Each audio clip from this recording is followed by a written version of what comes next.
What's on the menu for tonight? Tonight we have the Cursed Pudding with Curse of the Dead Gods.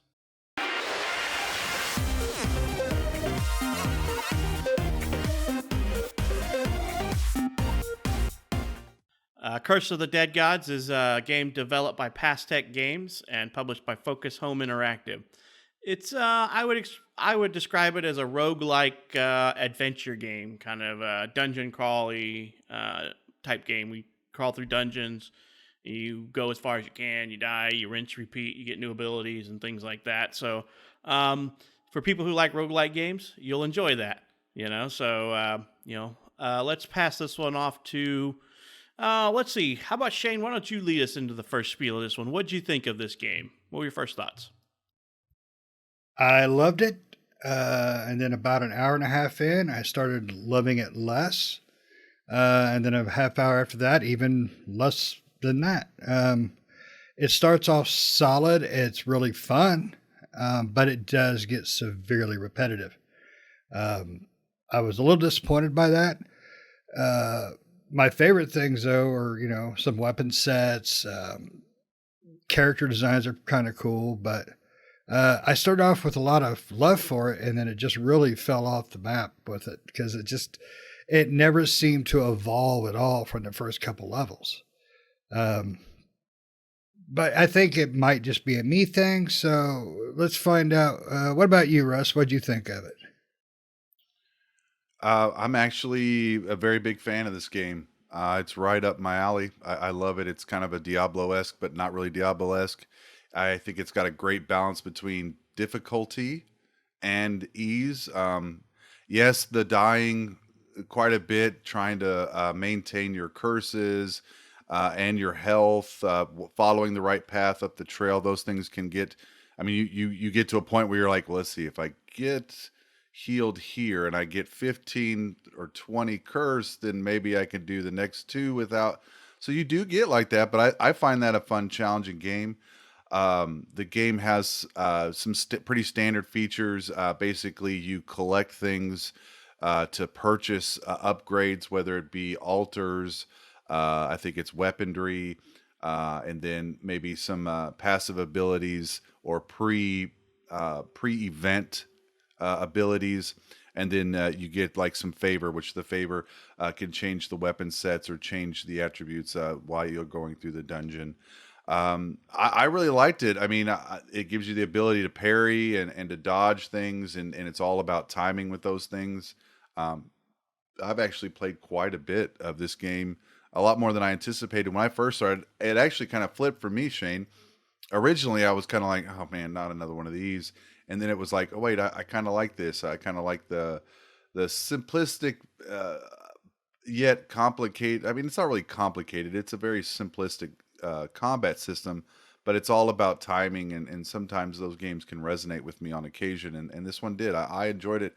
I thought it's a pretty good looking game. I mean, obviously it's not, maximized to the full potential of a Xbox Series X, but it's still kind of in that gall of kind of a what do you want to call it, like a indie type of developer, and I enjoyed it. I mean, out of the games that we've played in the last month, this was one that I actually did get into quite a bit. I think I'm about 40% progressed, but that was just some timing this weekend that I didn't get as much in as I wanted to. But Nick, what about you, man? What do you think? Yeah, I would agree with you, Russ. I do like this game. I do like those roguelike type games, and that's pretty much what this is. This reminds me a lot of Hades, and I like Hades a lot. And this is pretty much in that same kind of vein that Hades is, and a lot of those roguelikes are. It's really kind of closer to Hades than some of the other roguelikes in the past, but I really did like this game. It was a lot of fun. It was a lot of fun to go through and see how far I can make things, and as I progressed and got more points and upgraded things, I got further and further, and every little time I retried, I would continue to get further and further and better, and I can make it through areas that I had struggled with before, and now I can make them through with ease. And so I do like that, and I like the randomness of it. You don't know what corruption you're going to get. Some are good and some are bad. Some of them are like, all right, cool, I got that one. Even though corruptions are supposed to be bad primarily, there are some corruptions that actually benefit you, and you're like, cool, I'm glad I got that one. And there are some that I despised getting. But, I also like the whole pathing system when you go through the dungeons. You could choose your own path.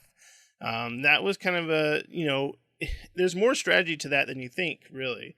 When you look at it, you're like, oh, I'll just go here. But really, you got to look up the chain and see, like, okay, what directions am I going to go? What am I going to hit as I go up here? Do I want to go to the one that gives me a new weapon? Or do I want to go to the ones that gives me maybe a weapon upgrade? Maybe I like the weapons I started with. Or maybe I want to upgrade, especially what Russ was saying with your upgrades after you get your currency. How do I want to upgrade my altars and stuff?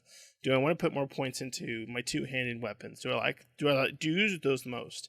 Or my primary weapon or my secondary weapons? And what primary and secondary weapons work well for me? Do I like the whips or the daggers? What do I like? Do I like the maces compared to the swords for my primary? What is it that I like to utilize? So as I continue to play on, I found out what worked best for me, what ones I liked, what weapons I liked, and depending on what bosses or what path you go down, because there's 3 different paths you can go down depending on which boss you're going to take over. You might be like, okay, this boss is very ranged, so maybe I want to take a 2-handed bow with me instead of something that's like a 2-handed spear or a 2-handed heavy hammer or something like that. Whereas this one, he's more close up, so maybe I do want to take that spear or that hammer. So, yeah, there's a lot of strategy and thought that goes into each one. It's not just blindly going in. You might think that, but as you start to progress in the game, you realize, no, it's not that.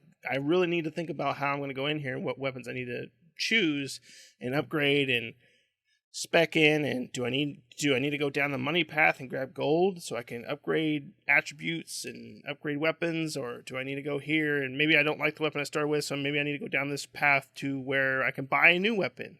So I do need to hit the gold path, but I need to be able to also hit the path where I can buy a different weapon for maybe my primary, secondary, or 2-handed, whatever. So, yeah, there's a lot of variables to it, and I find it a lot of fun. It can get repetitive and can get repetitious after a long play, but it's one of those games that if I put it down for a little while after a long play session, I find myself wanting to come back to it.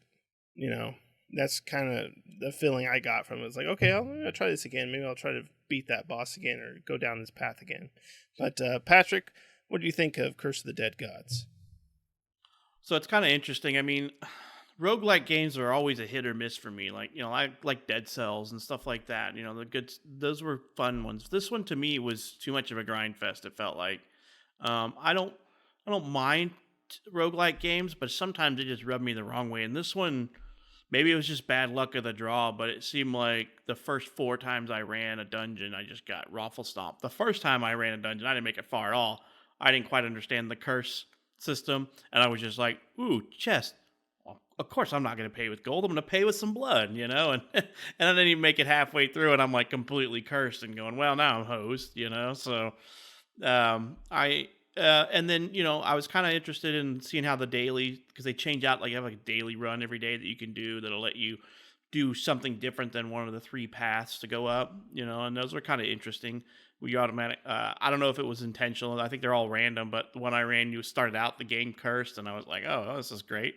My screen's all in black and white, So, I don't know. This one for me was kind of iffy. I liked it, but the further I got along, the more it felt grindy to me, very grindy. Like I couldn't unlock anything because it was just, I needed to run something so many times to get enough of the skulls or whatever to unlock stuff to make the dungeons easier. So it felt like I wasn't progressing very quickly at all. I mean, and I guess to be fair to them, there's not very much content to begin with. I mean, you have the 3 paths and you have tier 1, 2, and 3 for each. So I mean, there really isn't a whole lot when you think about it overall. I mean, and then you have the dailies. You run the dailies that change. So I mean, I guess that's their way of lengthening it. But I felt that it was too much of a grind for my taste. I don't know how you guys felt, but I mean, I just got to the point to where I'm like, I like these set of weapons, so I'm going to restart the game until I get these set of weapons every time because it was just annoying the crap out of me.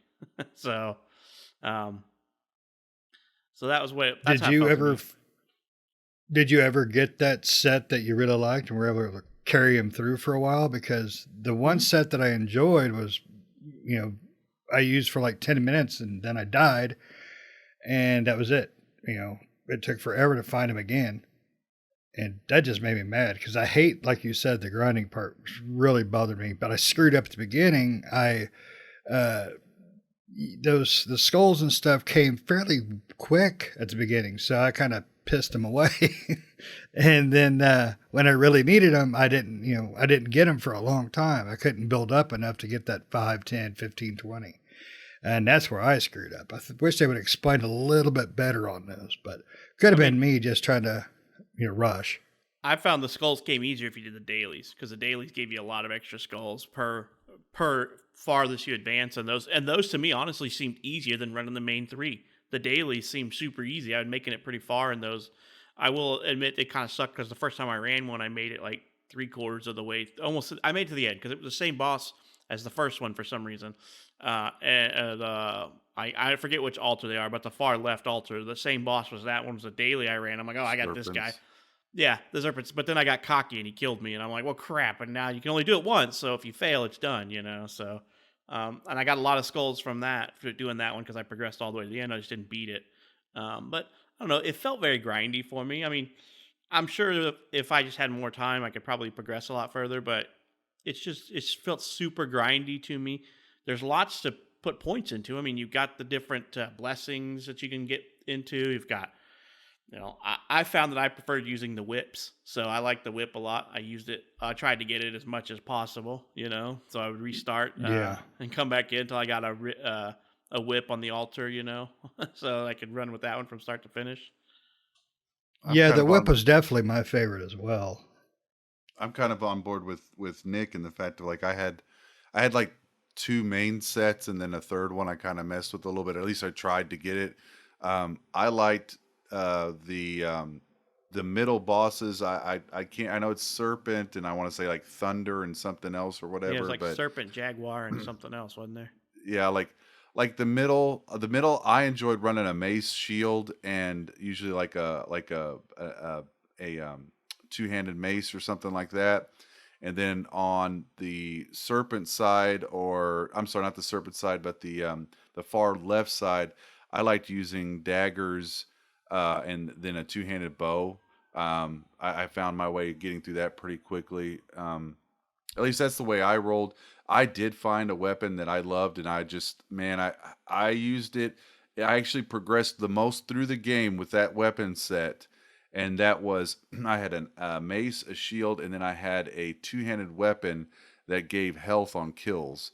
And not only that, but then I had a relic set on a couple of them where I was starting to like every time on a kill I would lose corruption, and so that was probably my best little set of. I think I finished like 2 full levels with that, and I was like, man. And then of course I got to the third tier, and I got to that I want to say the second boss on the one, and I had like 400 health left, and I was like, I just he didn't destroy me. I got him down to like the last bar, and I died, and I was like, okay, I'm gonna have to take a break because now I just lost all those weapons I wanted. And but it was, I mean, I enjoy it. I love that. I mean, I actually, every time I see a daily, I go and do it so that I can get more skulls and more, I think they're jade rings is what it is. Yeah, And JP, so that's the other one. Yeah. those two things there, and I've unlocked quite a bit. I mean, I actually grinded, I think on Sunday morning. I just did the bottom tiers a couple of times. And then, I mean, I don't mind the grinds as much. I mean,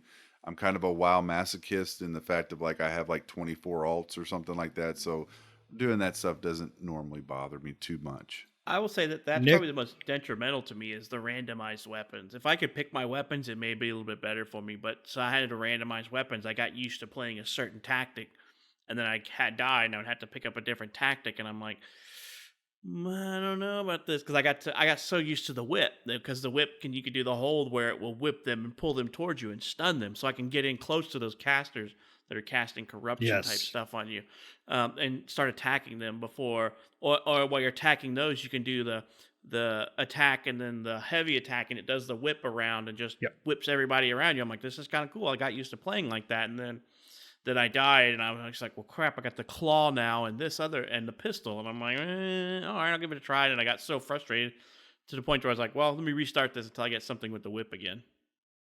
Yeah. See, I couldn't get the daggers.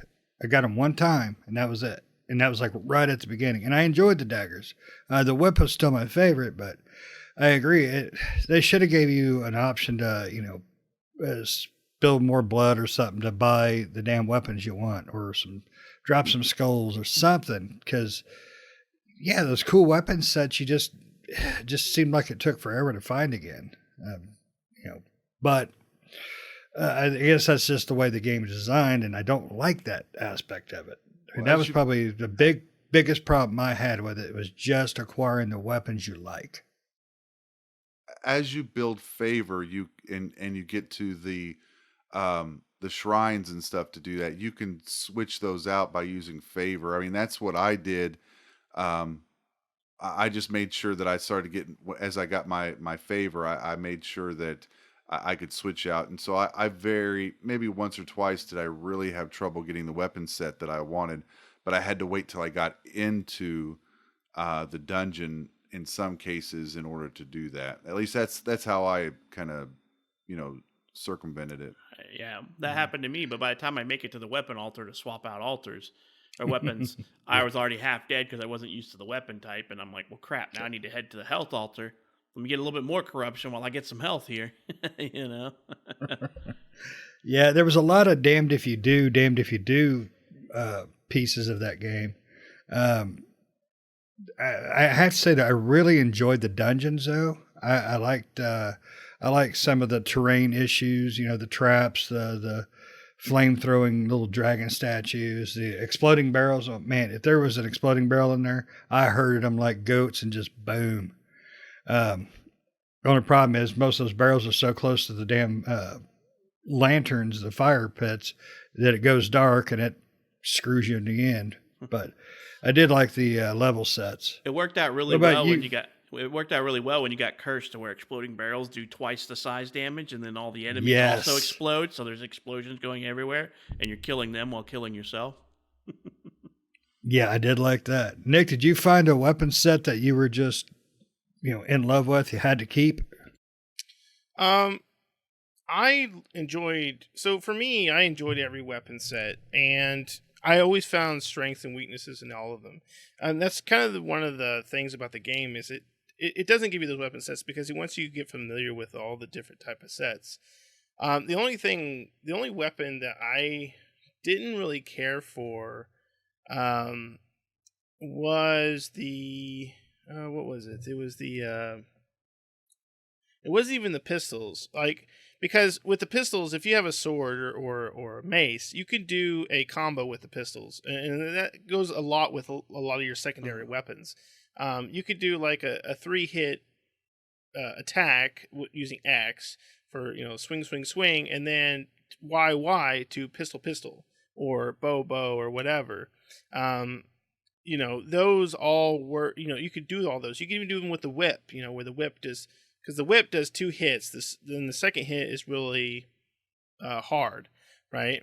It hits really big. It gives you a lot of. It takes a lot of HP down. For me, it was really what really saved me throughout the thing was I didn't really care what I had.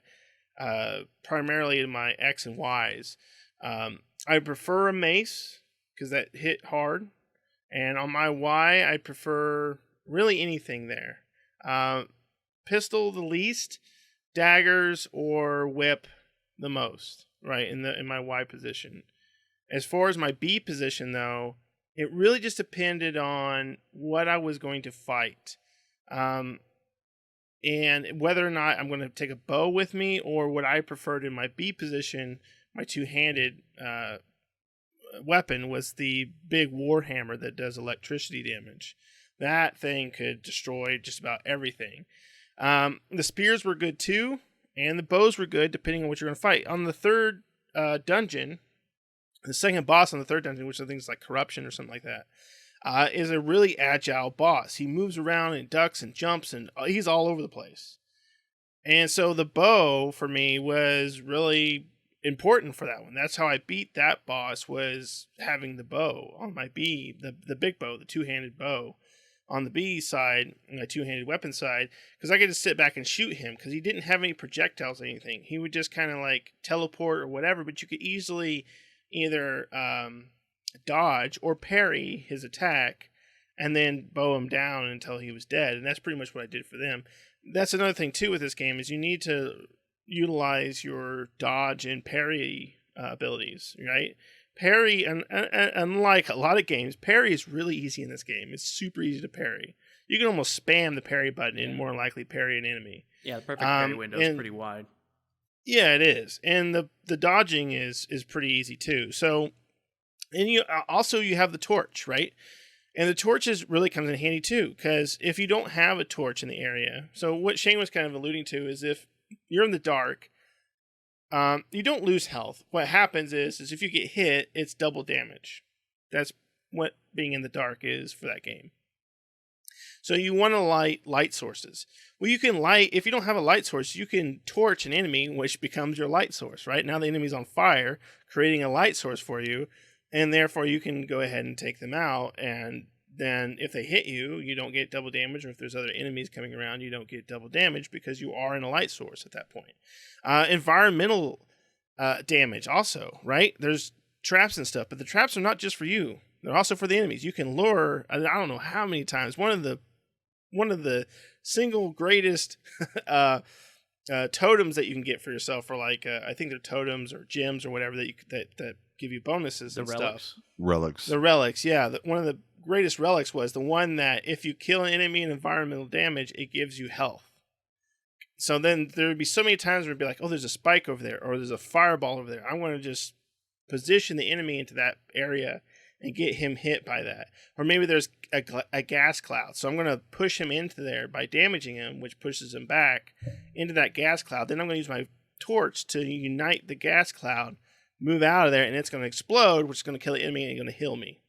So I always found those, one of the great ones that I wanted to find as far as totems go, is finding those environmental kills. So there wasn't really one set of weapons that, I guess the greatest set of weapons I could possibly find for myself was a mace, probably the whip, and then the giant mace, the two-handed mace. That was what I like to use. And then I would go to upgrade those through, I would typically go in my pathing, I would go towards the upgrade altars, towards the gold altars, so I had enough gold, and towards the upgrade altars, so I could upgrade those particular weapons to give them more abilities to do more. One last thing I guess I want to go over real quick is, I think one thing that Russ had mentioned. So when you come back from a exposition, you have jade rings, you have skulls, and then you have the hearts, or whatever they call them. I don't know if they call them hearts or whatever they were, the jewels. Basically, so when you go in there, you can hit right bumper, or maybe if it's on PlayStation, maybe left L1 or something like that. That would bring you into the menu. The first option was using your jade rings. Jade rings would allow you to buy weapons that would show up in the temple, right? That was the whole point of them. So you would go through and unlock the different weapon variants with your jade rings that would show up in the temple when you go to explore. They have a chance of showing up, I should say. Then you have the second menu, which was the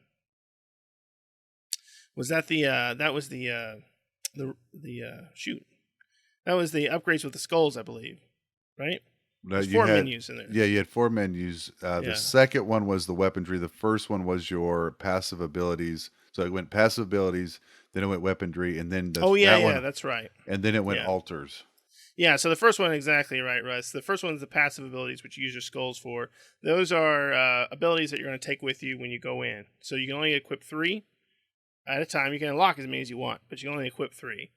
And then But those not would right off give the bat. you not right off the bat, but you would You probably build have up enough to that. skulls to equip 1. Yeah, you Yeah, would build one. up enough skulls to buy them Yeah. all, or to buy the ones you wanted, right? Because every one of them had a different price range depending Mhm. on which one you Yep. wanted to take with you. Then the second one was your jade rings, where you'd buy weapons to unlock during the dungeon. Your third one is your altars. You can buy new altars. There's 4 altars you can get, and then as well as upgrading your altars. There's 3 other categories in there, which is upgrading your primary weapon, upgrading your secondary weapon, upgrading your third weapon, which is the 2-handed weapon. So if you put more skulls into those, you had a higher chance of those altars having a higher rare weapon on the altar. So the altar might have, if you upgrade your single primary weapon, maybe the max, it would have like a super rare, X or first one-handed sword or mace or whatever in that altar. Same thing with your two-handed and your secondary. And then the last one is your divine favor, which Russ went over, which you could upgrade that, which gives you more divine favor, which allows you to recycle items that you're going to purchase when you're in the dungeon. You can use your divine favor if you don't find, like, I want to get rid of this shield or something. Maybe you didn't like the shield. And you want to get rid of it, and you're looking for a secondary weapon, and you're like, oh, no, these all kind of suck. You could use your divine favor to recycle that, and it'll give you 3 more options, and so on and so forth. So as you progress and get these items, that makes it easier to when you're starting out. That doesn't make it easier as you progress. It just makes it easier as you're starting out in the dungeon, really. That's really where that comes from. I think the only thing that makes it easier as you progress is maybe your passive abilities, depending on what passive abilities you choose. But those things that you can upgrade or purchase may not help you out in the long run, because you might end up trading them out or something like that in the end, depending on what the altar gives you when you start out. Right. So. I think the biggest thing that helps in the game is getting the right relics while you're running through there. I mean, because you can even get a relic that negates the damage in darkness, so that no matter I was even about if to you're say light, that. Yeah. and whether you're in light or darkness, you take no additional damage. So relics Even the kind of help. corruption, though, too. Right. Yeah. Right. There's some corruption that helps. There's that Right. corruption. I think we were talking about the other day, Patrick, the one that takes away your light. Right. It makes your torch into a dark torch. Yep. Right. Which makes you in the darkness the whole time, but you don't take additional damage. So now you don't have to worry about the dark. You don't have to worry Right. about lighting crap up. Right. The only reason you would need light though is so you don't walk into a trap, because traps are hidden unless you're in the light. Right. So Exactly. But yeah, there's all kinds of things in this game that can make it easier, and that's what it's all about. It's making it easier at the start of the dungeon so that you don't have to do stupid things like, I want to get rid of this weapon, so I don't have enough gold. So because you can get where you start with 1,000 gold, and stuff like that, or so you don't have to go, well, I really want that whip, because when I played through my first one, I saw the lightning whip, and I was like, oh, I gotta have that. And so I didn't have enough gold. So guess what? I paid for it in blood. I took cursed damage so that I could have that. And it didn't pay off in the end, obviously, because I died before making it to the last boss. So I didn't get enough stuff I got stuff to upgrade, but it's just, I don't know. It's too random chance for me in this stuff. It's like the curses are too random. The starting weapons are too random. There's just too much randomness for me in this game to fully enjoy. I don't hate it. It's not a go-to game for me in this genre. Roguelike games, to me, I would rather play like a Dead Cells or something than this. Yeah. Now see, I never played Dead Cells, and I've heard you mention it a few times. It's a roguelike as well, but to you it's just a better version. What makes it better to you?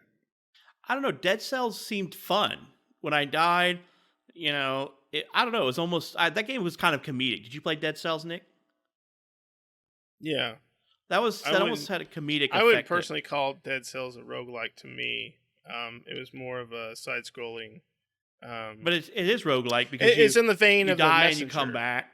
Because you die and you come back to the beginning and you know, you respawn as your little head thing and you could, I don't know. That was to me as a roguelike game. That one that had was like done well. checkpoints, but yeah. Only I'll if you, check yeah, that one out at some yeah. point. I don't know. It's But I mean, roguelike light. I don't know. I like that one more than this one. So, I mean, I don't know.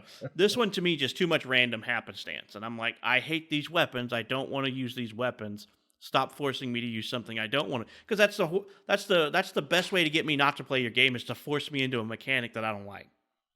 And so I felt forcing me to use the weapons I don't like is forcing me not to play your game because I don't want to do this. I would prefer to have a set of weapons, learn to use them efficiently, and then go into the final boss and go, okay, well, I can't do this boss with those weapons, so let me try another set. The problem is that you run through the dungeon, you either got to decide what path you're going to take. Am I going to go after some relics? Am I going to go after some gold?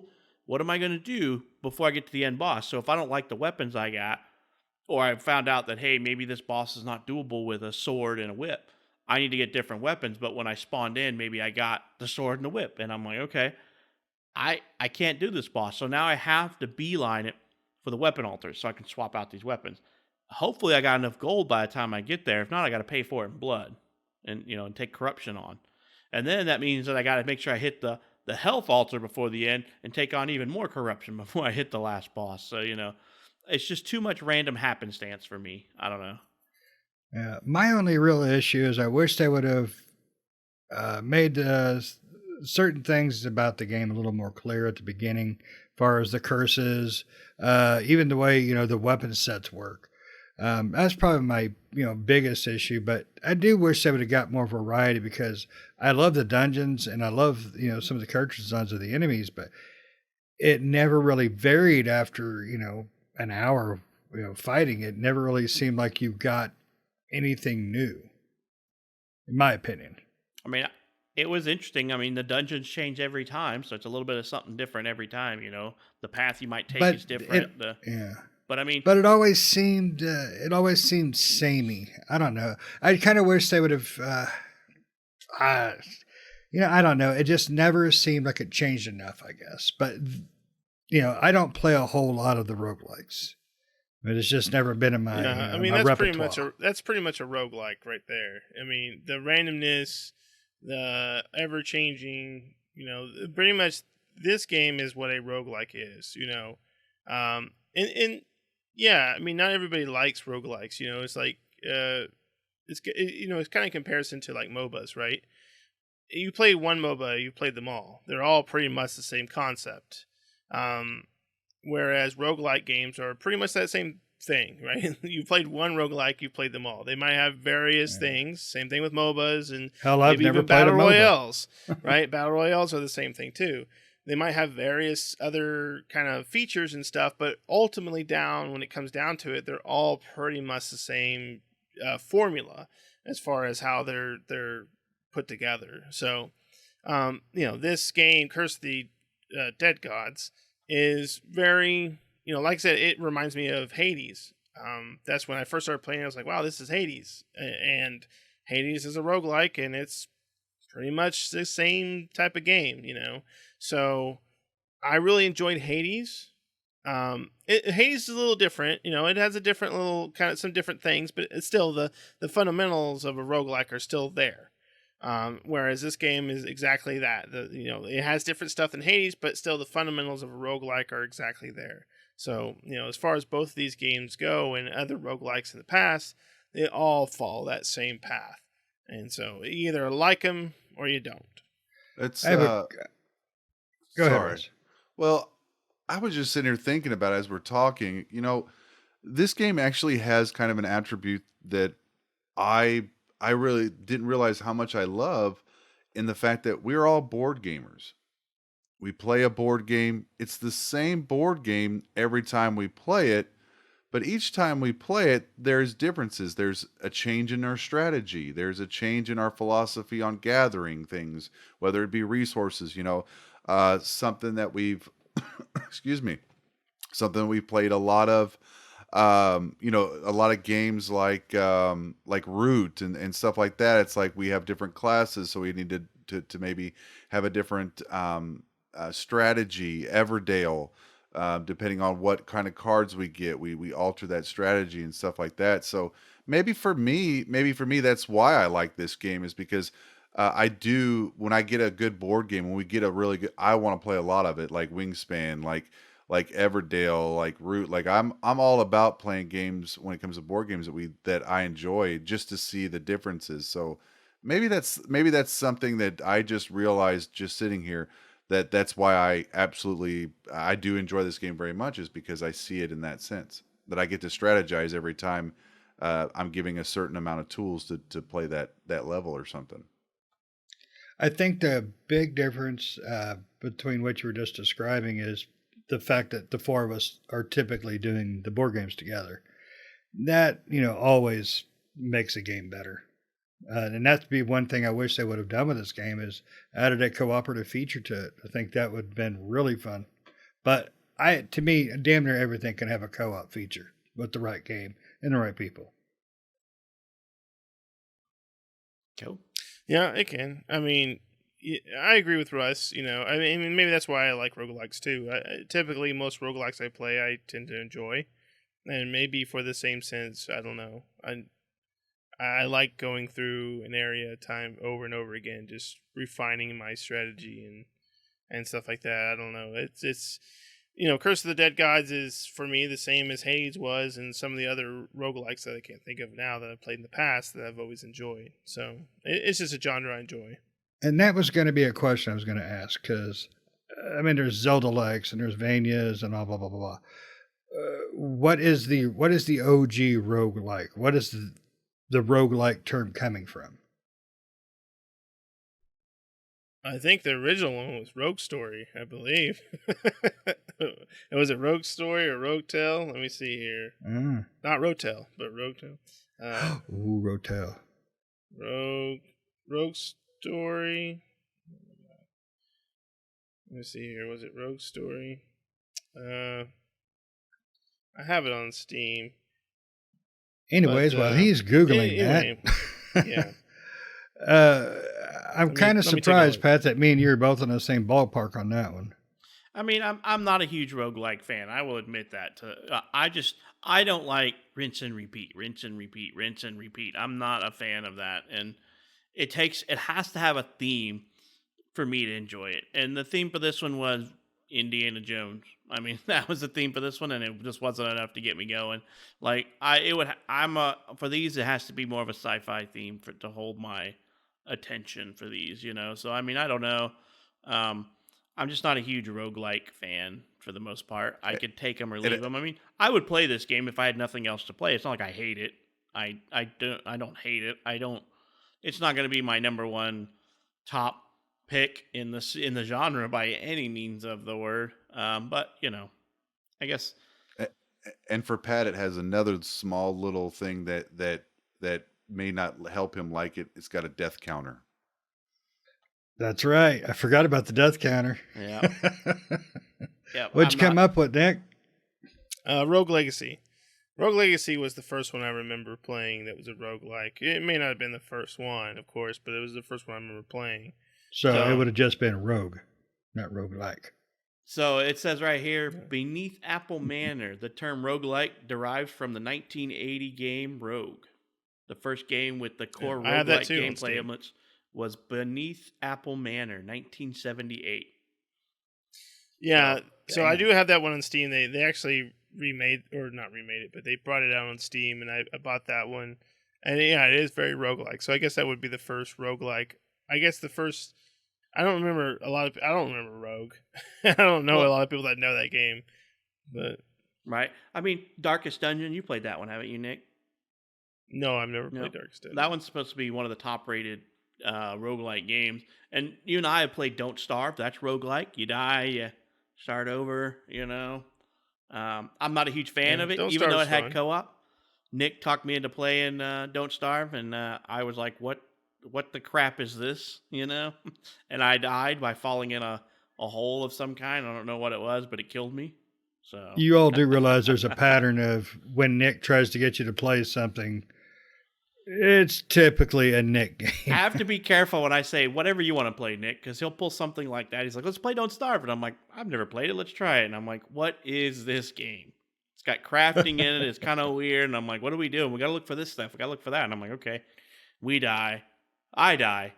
I go as my ghost and, hey, Nick, I need you to help me. I'm dead, And he's like, oh, I got to find this and do this and this to bring you back. And he brings me back and then he dies. And then I'm like, I don't know how to bring you back, dude. I guess you're just hosed, You're boned. Yeah, exactly. Well, yeah. For those that the irony of it is that for those that listen that are listeners, last game review I was ready to kill Nick, and this one I'm like actually agreeing with him on just about everything. So that's kind of ironic. Yeah, but you love those dungeon crawler games. I mean, I didn't even pick though this game anyway. Yeah, I Yeah, did. I do Oh, enjoy the put your own dungeon foot. crawler. I do. Yeah. I enjoy those kind of games. Yeah. It shows some type of. I mean, yes, it is rinse and repeat. I do agree with Patrick and Shane in that sense, but also there's small little accomplishments like I think last week Nick was saying something like, when he finally beats something, he's like, yes, I did that. And like, I felt like that every time that I beat, a level or I beat a boss in this game. I was like, hell yeah, I got this one. Or there's little levels of progression. So, you opening up your relics, or you're not your relics, but your passives, you're opening those up. So I wanted to get those opened up first. And then I wanted to get the right traits. And I was kind of the guy that when I go up a tree, I always look for attributes first. I want to try to get as much attributes early in a level because a lot of them had that 25% treasure find, which meant more skulls for me. That's what my mind went to. I want more skulls in my run. So that's what I would do. So, I mean, but that would just progress through. And so I could see me unlocking something every other run or every run or something like that. And so it gave me that little sense of accomplishment that I need when I'm playing a game, though it is wash and repeat. I wanted that high constitution as well, and perception. So they had perception, constitution, and then what was the last one? Dexterity. Dexterity. I was constituted once. Perception will it basically gives your light, your torch, a wider radius, and then the constitution, of course, gives you more health, and then the last one, which was what was it again? I'm sorry. Dexterity. Increased damage. That was like your increased damage. Increased damage. Okay. Yeah. And so those were always good to get high up. Always get the increased treasure find. Always try to buy the relics too, or attributes as well. Rust that you probably bought, which is like the double, which gives you increased, treasure find, increased constitution or whatever. You get enough money to go in there and do that. I barely paid with blood unless I got a curse where paying with blood didn't do anything, right? There are some of those, or like, paying with money decreases corruption, or, of course, when you pick up items too, you have the ability to offer those to the gods, and those might give you more health or refill your health, or they might, take away some of your corruption. Yeah, or increase a stat or something like that. So, it was always, hey, maybe I don't want that, but at least I have an option to like give it to the gods, so I get something from it, and it's not just a wasted item on the ground. Or be like me, being a noob, thinking you pick this stuff up and it carries over into the next game, and you just hoard it all, and you're like, "Where's all the crap I picked up?" No way. Yeah. Because honestly, I did it too first. I didn't know what this game was, to be honest. I just saw, I was like, oh, it looks pretty cool. It looks like Russ had mentioned, it looks looked like cool. Diablo. It looked like Diablo Dungeon Crawler. I'm like, cool. So I'm going to grab all this loot because I don't know what I want to use yet. And then I got to where the first time when I ran through it, I just grabbed everything. I'm like, why would I want to sacrifice this to the gods or give it to the gods? No, I want to keep it. Give it to me. So I kept everything, and I got to the end and I died, and I started back over, and I'm like, where's all the crap I picked up? And then I got to look, and I'm like, oh no, it's one of those games. I didn't know what game this. I didn't know what game this was either. And then, because I didn't really look into this game, and you said let's play. When I just looked at some of the screenshots, I'm like, okay, cool. Yeah, I hit start. The first time I stepped into the dungeon, I was like, oh, this is a roguelike. I knew immediately what this was. Yep, because it's that same thing where it they all follow the same formula. So as soon as I stepped in, I was like, oh, I know exactly what this is. I just I did wished, the same thing for gold. Patrick. yeah, I just wish I understood the blood at the Poured it beginning all, because right? Yeah. I donated all my blood at the beginning. It's like, well, hell, Me I'll too. just should give you blood. It's my money. That's what I was did. anemic by the first level. I pulled the Russ, and I'm like, I'm just gonna spend all this blood in corruption. I didn't understand when you got mass corruption that you got 4 bad attributes attached to you, and you didn't want that many, you know, Yep. because it really hurts you in the end. So, Oh yeah. I think my first one was more like I did all that, and then I realized, oh crap, every door I go through I get 20 corruption, and like by the time I was on like the 6th or 7th maybe tier of everything, I'm like 4 curses in, and I'm like, I mathematically cannot make it to this guy, so I'm gonna go ahead and start over. And so yeah, I learned that pretty quickly, but it was funny. right? I mean, at The least worst you do get corruption. something. Yeah, the worst corruption in the game, in my opinion, especially getting it right off the bat, is every other corruption doesn't tell you what it does. Yep. Oh, I yeah. hated that. As soon as Yeah. that first one came up and it was like, every other corruption past this won't tell you anything. You're like, well, crap, then I don't know what any of them do. Because corruptions are not always negative. Some of them are negative, but they also give you a positive attribute and or something positive. And so, but without knowing what that is, you just don't know. And getting the one that doesn't tell you what any of the corruptions are, you're like, I don't know what I'm getting from all these. I don't know what I'm taking. You know, is it going to spawn enemies when I kill enemies? Is the corruption going through doors going to go away? And now I'm just getting corrupted over time. You know, what is it Or that losing I'm all your getting from health these? until you get 1 HP over time. Yeah, that I one was too. just That about one to say that sucked. one. That one pissed me off. So Or how about the one where you Yeah. can't see your health bar at all? Yeah, I didn't get that A lot one. of the events have that too, where they take the hood away and you can't see anything. You just kind of go through as far as you can and hope you're making it. Right? You're like, I don't It's know like how you're much watching health an I old got. movie. Yeah, exactly. So, I mean, it has its elements. I will admit, it has its elements, but it overall for me, it felt like a grind fest for me, and I'm like, you know what, I'm okay not playing this one very much more. I got on and played the I dailies would- quite a few times. You know, I would Just 'cause they were still buy different. this game, I think. I think this is the kind of game I could jump back on and play, like you said earlier. It's not a bad game at all. I mean, it's one I should probably learn to play so I can play other roguelikes and possibly, know the difference between a good one and a bad one, since I don't really play them. This is a good I'd one. buy it. I would buy it. I wouldn't spend, $50 on it, but I'd definitely it's- buy it. it's a $20 game anyway, right? I think that's all it was. Like, I thought that's what it was. It was only like $20 or something weird like that. Yeah, it was $19.99. I think Yeah. it was. It's well worth the $20 in my opinion. I mean, Yeah. I'm gonna leave it installed. And it will be something that after work, come home, have something in the oven. I'm gonna play a level or two of it, and I'll So probably keep it this is installed your for a new while. Diablo, huh, Russ? Until 4 comes out, and then we'll see if that ever comes out. Good luck with that. Cool. But Well, and I'm a late offspring to Diablo 3 too. Yeah. Everybody, I mean, for our listeners, I Console. actually found it late in life, yeah, and I loved it on console. So, but yeah, this is definitely a buy in my opinion. Yeah, Russ is abomination. He likes the console version.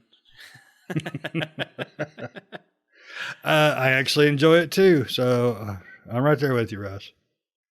I enjoy all of it, but I'd rather play it on PC as Me far as too. Diablo goes. Well, But you lose I'll out still on the play it adventure console. mode. You don't have adventure mode on the console, so you're missing out on quite a bit of cool stuff. I'll still play it. It doesn't matter. Wherever you guys are playing, I'll play. I tried to play it with Russ on the console, and I'm like, I can't do this. Like, I can't make this controller do all the cool buttons. Nick would play it on a damn Nokia flip I phone. played if on he the could. calculator if you Yeah. want to play it there. So. Texas Instrument. Russ, yeah, Nick's like, I'm playing this on my TI 6070. Hey, if that's where we're playing it, then that's where we're playing it. That's I where you still have have to play at boobs. the handicap. You have to play at the handicap there. But I think everybody, I think if it was a Game Pass game, it should. Is this what a Game Pass? No, No, No, it's $20. Okay, I couldn't remember. not yet. But it's definitely a Game Pass game. I'd probably end up Game Pass. Everything goes there eventually. But it's worth the 20. I would definitely say so. Yeah, I think this one's worth $20. And I'm not the biggest fan of it, but I think it's one I could get into if I had nothing to play. I think I could sit down and enjoy it more if I put the strategy into it, knowing now what I do, compared to the beginning. Don't give Considering up we all my paid blood. $30 for GI Joe, I think it's worth it. This is a 10 out of 10 compared. Yeah. And by the way, when we bought GI Joe, my credit card company called me and said, "Are you sure?" This game won Game of the It Year. was compared a to fraud G.I. It Joe. alert. was a decline. Where was the fraud money. alert on that one, man? Where was the fraud alert on that one? Damn you, Cool. Capital One. Cool. Well, it sounds like, for the most part, none of us really hated it. I didn't really thoroughly enjoy it to the most extent that it could be, but like I said, I'm not a huge roguelike. Nick and Russ loved it. Shane's middle of the fence. He'll play again, but, So, anybody else got anything else they want to bring up on Curse of the Dead Gods before we wrap this one up? No, Good. no, I'm good with it. All right. If you like roguelike games, give Curse of the Dead Gods a play and let us know what you thought. Let us know if you agree with us, disagree. We'd like to hear from you. And if you got some games you'd like us to try out and review, let us know. All right. Well, hope you enjoyed this episode, and we hope to catch you in the next one. See ya.